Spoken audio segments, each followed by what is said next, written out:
Екс-сопругата на фудбалерот Игор Кралевски, манекенката и мисица Вера Мештеровиќ, веќе некое време е во тајна љубовна врска со скопскиот бизнисмен Јовица Димовски, или во градот познат како Јоцо Бетонјерка, прекар кој го добил поради бизнисот со бетон. Нашите извори велат дека Вера и Јоцо ја започнале љубовната романса откако се запознале на една приватна забава. Вера и Јоцо често може да се видат заедно по скопските ресторани и кафулиња, но двајцата внимаваат од причина да не бидат разоткриени.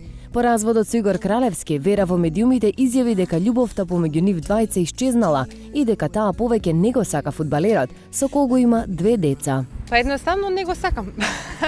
Мислам навистина неблагодарно е да се зборува било што, сепак тој е татко на моите деца и затоа и се едноставно никогаш јас не сум зборувала нешто особено во врска со мојот приватен живот или со партнер со кој што сум, така да мислам и понатаму тоа така да остане. Кога значи да требало би биле заедно, ама не сме. Тоа е мојата кратка и сега изјава и за некој збор што сум проговорила и претходно кој што излезе нели по социјалните мрежи, значи немам ништо посебно да кажам.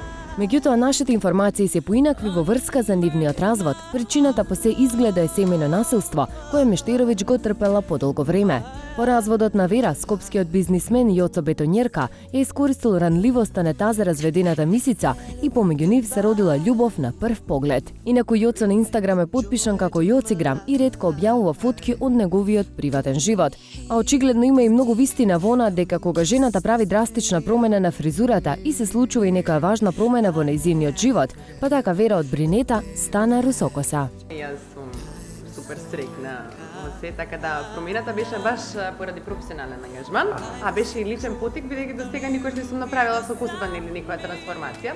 Сега само останува да почекаме дали Вера ќе се реши повторно да скокне на лудиот камен или пак како што велат повозрасните, кој ќе се изгори од топло млеко, ќе дува и на јогурт.